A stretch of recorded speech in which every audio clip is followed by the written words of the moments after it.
আম্মা ওই উম্মুল খায়ের ফাতেমা ডাক দেখে ফুত আব্দুল কাদের আমার একটা কাজ করে দাও, সুবহানাল্লাহ বলেন। আম্মা কি কাজ করতাম? ফুত তুমি আমার এমন একটা কাজ করে দাও। আব্দুল কাদের জিলানীকে পারতাম না। আল্লাহু আকবার বলেন। আল্লাহু আকবার। দুনিয়ার জমিনে মা যদি সন্তানের কাজ দেয় সন্তান করে। আব্দুল কাদের জিলানীর আম্মা ডাক দিয়া কই, ও বাবা রে, তুমি আমারে এমন ভাবে না করতে পারলা। আমি তো মা তোমারে 10টা মাস 10 দিন গর্ভে ধারণ করেছি।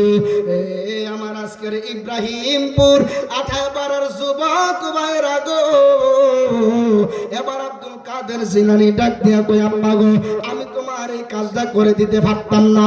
এবার আব্দুল কাদের জিলানীর আম্মা ডাক দিয়া কই, আব্দুল কাদের রে, ও আব্দুল কাদের, আমি তোমার জন্য তোমারে গর্ভে রাখা আমি মা অনেক কষ্ট করেছি। তোমারে আমি 10টা মাস 10 দিন গর্ভে ধারণ করেছি। তুমি আমার কাজটা কিভাবে তুমি না করতে পারলা? এবার আব্দুল কাদের জিলানী ডাক দিয়া কয়, আম্মা আমি পারতাম না। এবার আব্দুল কাদের জিলানীর আম্মা ডাক দিয়া কয়, বাবা রে,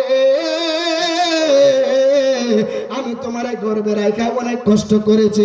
এবার আব্দুল কাদের জিলানী ডাক দিয়া কয়, ও আম্মা গো, আপনি হয়তো আমার লাগে কম কষ্ট করছেন আমি মানি, কিন্তু আমি আব্দুল কাদের জিলানী আমি আপনার জন্য কম কষ্ট করছি না। কথা বুঝছেন? আম্মা আপনি আমার লাগে কষ্ট করছেন মানছি, আমি আব্দুল কাদেরও আপনার লাগে কম কষ্ট করছি না।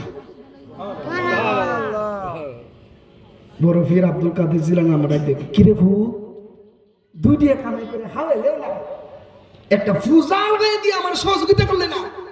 বাজা ভাব তুই কি উপকার করছো, উপকারটা কি করছো আমারে ক, সুবহানাল্লাহ বলেন। আর একটু জবান খুলে বলেন আল্লাহু আকবার। কথা বুঝতেছেন না? আমার কথা বুঝেন।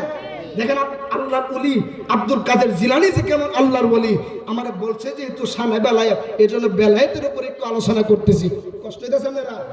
জোরে বলেন, কষ্ট হইতেছে? শানে মুর্শিদি গামও একটু পরে ইনশাআল্লাহ।